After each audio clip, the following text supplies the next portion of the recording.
Hola chicos, ¿cómo están? Espero se encuentren muy bien.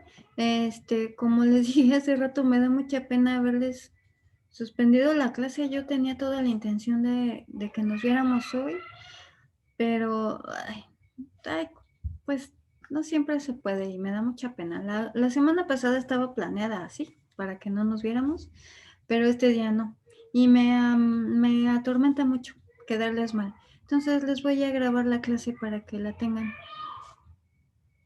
Y bueno, em, el día de hoy vamos a platicar sobre esto que ustedes ya revisaron, que tiene que ver con dos posiciones que son muy diferentes frente a la arquitectura del siglo XX, que por un lado es pues la arquitectura de Aldo Rossi, la tendencia italiana, algo que ya leyeron, y por otro lado es la arquitectura, pues lo que le llaman de constructivismo, que es muy famosa y muy popular. O sea, por un lado vieron una arquitectura que nadie conoce, básicamente, y por otro lado revisaron algo que es muy famoso y muy conocido. Y esto tiene que ver con una corriente filosófica, con dos corrientes filosóficas que se contraponen entre sí, como pudieron ver en las lecturas y en los videos que revisaron, pues son dos posiciones completamente opuestas. Bueno, el tema se llama así, orden y caos en la arquitectura. Y pues, como les decía, las dos corrientes que revisaron ya y que de las cuales ya leyeron, pues son, por un lado, está la tendencia italiana. La tendencia italiana, pues también como ya vieron, es un grupo de arquitectos que lo voy a hacer muy breve para no complicarlo demasiado, porque puede ser muy horrible y no queremos. La tendencia italiana es un grupo de arquitectos italianos de que su trabajo principal se dio en los años 70, más o menos. Acuérdense que estamos en la posmodernidad. Y es un grupo que reconoce que en la ciudad histórica, o bueno, más bien, uno, reconoce que existe una ciudad histórica. Acuérdense que Le Corbusier y compañía no reconocían nada que tuviera que ver con el pasado, ni aunque lo tuvieran ahí enfrente. Entonces, en este caso, los italianos son completamente opuestos, o sea, reconocen la existencia de una ciudad histórica y además dicen que en estas ciudades, y pues es que imagínense, son italianos, o sea, viven en Roma ahí donde a la vuelta de la esquina está el Coliseo y del otro lado el arco de Adriano y del otro lado está el acueducto no sé cuál y a la vuelta está la fuente no sé cuál, o sea, ¿cómo negar la historia si vives en un entorno así? ¿Sí? Entonces, la tendencia, como les decía, es un grupo que reconoce la existencia de una cosa que se llama tipologías. Una tipología es básicamente una estructura. En una estructura como básica, una estructura arquitectónica básica que se repite constantemente. Por ejemplo, en este caso lo que tenemos son distintos tipos de plantas basilicales, ¿sí? O sea, ¿cómo que tipos? Bueno, aquí hay un tipo que tiene la terminación así como un poquito más rebuscada. Aquí hay otro tipo que es muy simple, no tiene como que todo el garigoleo. Por ejemplo, que es barroca, es la misma planta basilical, pero ya está así como barroca, más garigoleada. Esto es en planta, pero en alzado también vemos que tienen como diferencias, como que son diferentes estructuras, vaya. Lo que les digo son estructuras básicas, estructuras esenciales. En este caso, la estructura esencial es la planta en cruz latina y se van diferenciando entre sí por estas pequeñas, pues eso, estas pequeñas diferencias, vaya. Entonces, esas son las tipologías. Y los italianos lo que dicen es que una nueva arquitectura se puede hacer con base en el estudio de estas tipologías, ¿sí? O sea, ellos como arquitectos posmodernos, contemporáneos, revisaron todo este catálogo, hagan de cuenta que es un catálogo de estructuras básicas, esenciales arquitectónicas, para sustraerlas y plasmarlas en un edificio nuevo, en un objeto arquitectónico de la posmodernidad. Otro ejemplo es como muy fácil de entender. Esta es la ciudad de Ámsterdam, es súper famosa últimamente, sale en Pinterest en todos lados, porque todo el mundo anda en bici, está de moda. Entonces, en este caso lo que vemos es muchas tipologías de fachadas, ¿sí? Donde todas son muy parecidas, tienen hasta las mismas proporciones, si se fijan es más o menos el mismo frente, un frente angosto y muy alto. Si se fijan también son 1, 2, 3, 4, 5, hasta 5, 6 niveles, o sea, son edificios muy verticales, con estas proporciones, ¿no? Angosto y largo. Pero aquí tenemos una tipología, la que tiene este rematito aquí arriba. Aquí está otra, ay, qué choco, otra tipología, que el remate es recto. Esta otra que termina como casita. Esta otra también termina como en casita, techo a dos aguas, pero escalonada. Aquí hay otra tipología diferente porque ya no es la misma proporción. Ya es una proporción distinta, es más cuadrada, no tan alargada, sino más cuadrada. Y así, o sea, vemos muchas tipologías. E insisto, lo que estos racionalistas italianos decían es que se puede regresar a la ciudad histórica, revisar este catálogo de tipologías, de estructuras esenciales de la arquitectura y retomarlas para plantear un edificio nuevo. Está muy fácil. Esto lo que nos permite es tener formas conocidas o formas reconocibles que son fáciles de leer. Cualquier persona puede leer entre comillas este tipo de arquitectura y reconocerlo como un lenguaje pues como familiar, vaya, como natural, como este techito. Un techito a dos aguas representa una casita. Es algo como lo que decía Venturi, más o menos. Por ejemplo, bueno, leyeron sobre Aldo Rossi, pero no voy a hablar de él, más bien voy a hablar de otro. Este ejemplo se me hace mejor. También en italiano es la tendencia italiana. El autor se llama Vittorio Gregotti y él lo que hizo, bueno, le encargan un conjunto de vivienda en Venecia. Venecia es una ciudad histórica, así es la ciudad histórica por naturaleza casi. Difícilmente van a encontrar un edificio muy contemporáneo, ni hay espacio aparte. Y los reglamentos son muy rígidos, son muy estrictos, porque pues Venecia, ya saben, es un lugar turístico, a la gente le gusta ver estas cosas, no les gusta ver edificios rascacielos, para ver eso te vas a otro lado, no a Venecia. Entonces los reglamentos son muy estrictos y aún así, ahí está mal escrito, Vittorio Gregotti le encargan estas casas, también en la década de los 70 más o menos, y lo que él hace es un análisis tipológico de la ciudad de Venecia. Estas tipologías las podemos encontrar en planta, como aquí, o en alzado, como acá, como los ejemplos que ya les dije. Entonces, él lo que hace es un análisis de la arquitectura habitacional en Venecia y se encuentra con este tipo de ordenamiento, como aquí, por ejemplo. O sea, lo que se ve es que todas las casas están conformadas así como en grandes bloques lineales, como aquí. Sí, aquí hay una línea horizontal muy larga de bloques, bloques, bloques de casas. ¿Sí? Entonces, esta tipología la repite. Bueno, la mancha que está como más definida son las viviendas de Gregotti. Entonces, esta tipología, esta estructura esencial, la repite aquí. ¿Sí lo ven? Entonces, hay un bloque alargado, alargado, alargado, alargado de casas que están separadas como por una calle. Hagan de cuenta que es esta calle de aquí. Y este es el bloque de casas. Si comparan este bloque contra este bloque, ¿se parece? ¿Sí o no? Sí se parece, pero no son idénticas, no es una copia. No se trata de eso, sino que se hace como que se sustrae la esencia de esto, la estructura básica de esto, y se traslada a un nuevo proyecto. Acá también, no sé, es lo mismo, es muy notorio. Y es muy curioso ver cómo utiliza a los pilotes, pero no en el sentido que lo hacía Le Corbusier, sino estos pilotes recuerdan el sistema constructivo de las casas en Venecia. Las casas en Venecia pues están apoyadas en pilotes pues porque agua, ¿no?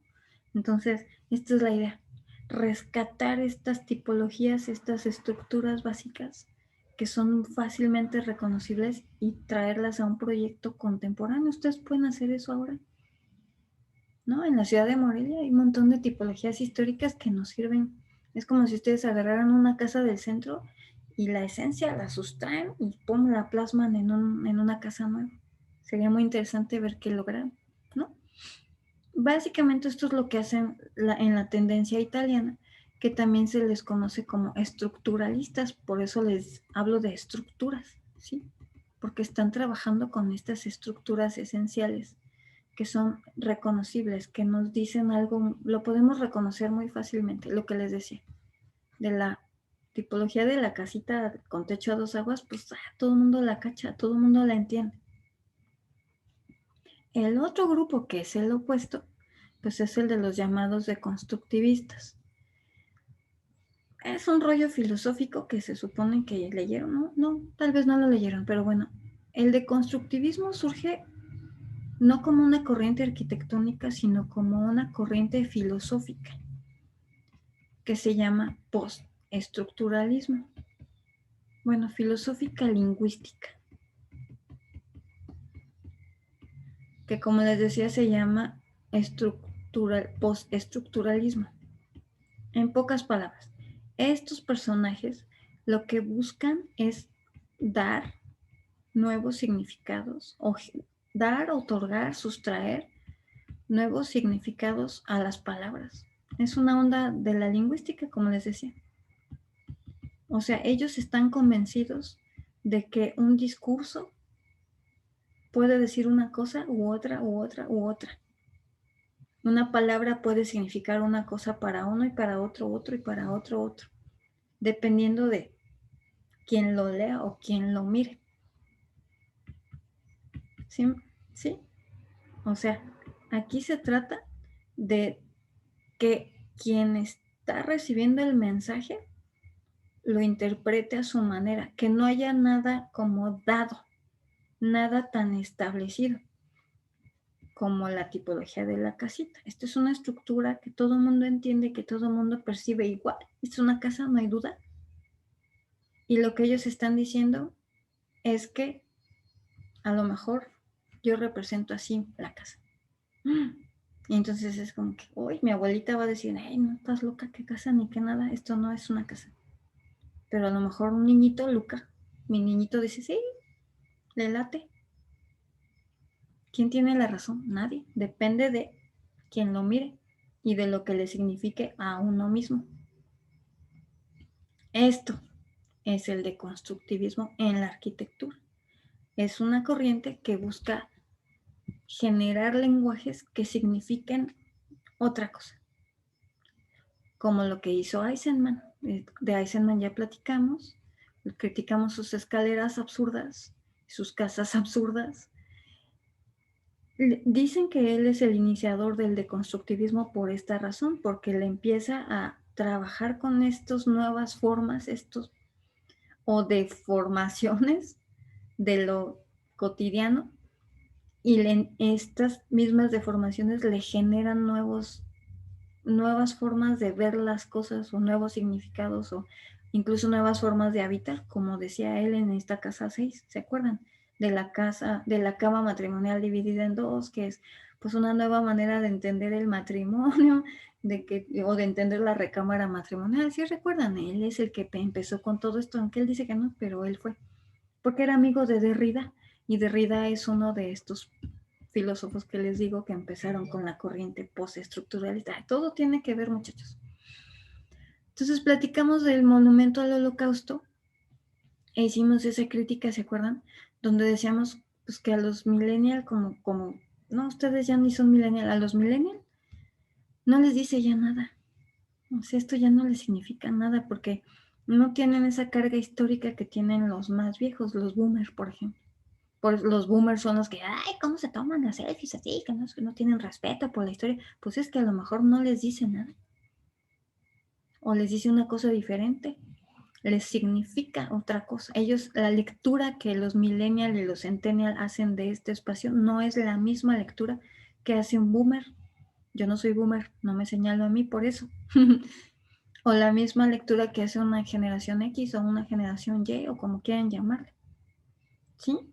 De eso se trata el deconstructivismo, o sea, de distorsionar las formas, cambiarlas, recortarlas, apachurrarlas, subirlas, bajarlas, lo que quieran, lo que hizo Eisenman con estas casas, para que signifique lo que sea, le signifique a quien lo habite, a quien lo mire, lo que sea, dependiendo ya de sus propias cargas y de sus conocimientos, vaya.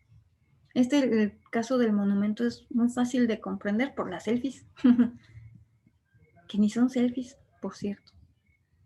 Entonces, como ya leyeron, lo que surge a partir de esto, pues es una locura, ¿no? Una extravagancia de edificios con formas muy no tan ordenadas como en la tendencia, como vieron este conjunto de casas muy ordenado, muy lógico, muy racional. Yo lo entiendo perfecto, no hay duda de que la entrada está ahí, de que la ventana está ahí. En cambio, en el deconstructivismo lo que vemos es una variedad formal inmensa que cuesta mucho trabajo comprender, como en este edificio de Getty. O sea, yo no sé si entro por aquí o entro por acá, no lo sé. O estas ventanas a lo mejor ni son ventanas, o acá atrás lo que hay nomás es una pantalla, ni hay nada. O los edificios, por ejemplo, de los que hace Libeskind, como el del Museo Judío, que son también aprensivos, ¿no? Y te dicen muchas cosas, pero no te dicen nada al mismo tiempo, ¿no? Entonces son formas. En un inicio el deconstructivismo en la arquitectura se entendía como estas formas muy agresivas, pero no necesariamente, no es una cuestión formal, es una cuestión de significar, ¿sí? Por eso lo que hace Zaha, hizo Zaha, su taller todavía lo hace, entra dentro del deconstructivismo, pero no por las formas agudas, sino por estos nuevos significados. O sea, este edificio podría ser lo que sea. Un museo, una casa, una planta tratadora de agua, lo que fuera. Sí. Entonces no es una cuestión formal, es una cuestión de lo que significa. El Museo Judío en Berlín es el ejemplo del deconstructivismo, pues precisamente porque no significa nada o no dice nada. La intención de Libeskind era que cada quien recibiera el mensaje que quisiera, vaya. Entonces, pues esta es la comparación, vaya. Esto es lo que hacían los racionalistas, una estructura muy clara. Por ejemplo, este edificio, este edificito de aquí es el Teatro del Mundo de Aldo Rossi. Y él lo que hace le encargan que es un teatro flotante, por cierto, se lo encargan en los años 70 en Venecia, y lo que él hace es un análisis tipológico de los teatros que hay ahí, teatros históricos.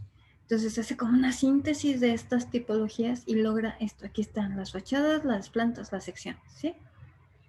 Entonces, pero con otros colores, otros materiales, otras proporciones, etcétera. Pero es como una remembranza, pues, de la tipología del teatro veneciano, que flota aparte de todo, pues, porque Venecia otra vez.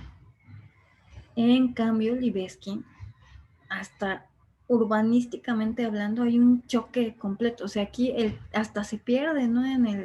A pesar de los colores y a pesar de su posmodernidad, como que se integra muy fácil en la línea pues del horizonte de esta ciudad. Se pierde, pues. En cambio, el Museo Judío, ¡pum!, no, todo lo contrario, choca completamente con los edificios históricos que hay alrededor, tanto en alzado como en planta. No hay ningún elemento que nos recuerde nada, ni históricamente ni arquitectónicamente, nada. Aquí la idea es que cada quien al entrar reciba el mensaje que quiera. Entonces, el edificio es muy potente porque logra que la gente reciba el mensaje que él quería. Bueno, ya con los Centennial, quién sabe, porque no saben nada de historia, sin agraviar, muchachos, sin agraviar. Pero ese es el punto. O sea, tenemos una arquitectura muy ordenada, muy estructurada, contra una arquitectura, lo contrario, ¿no? Con desequilibrada, rara, me causa como que, oh, hasta hay personas que les causa molestia y digo, oh, no me gusta, me causa como oh, angustia, casi. Pero ese es el punto. No quiero que poner que desestructurada, pero sí, deconstruida, esa es la palabra.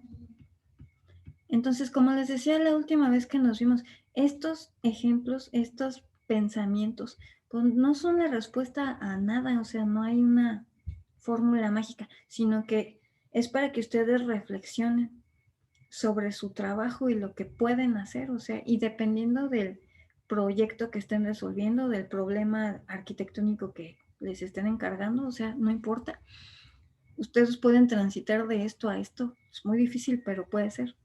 Pero el chiste es que ustedes vayan construyendo como que una posición así. A lo mejor estoy segura que se identifican más con el deconstructivismo, pues porque es más atractivo, vaya, formalmente.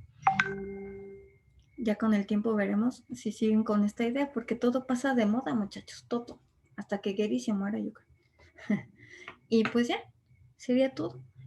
Otra vez pido disculpas por no haber asistido a la clase de hoy, pero pues ni modo, la pandemia nos tiene así.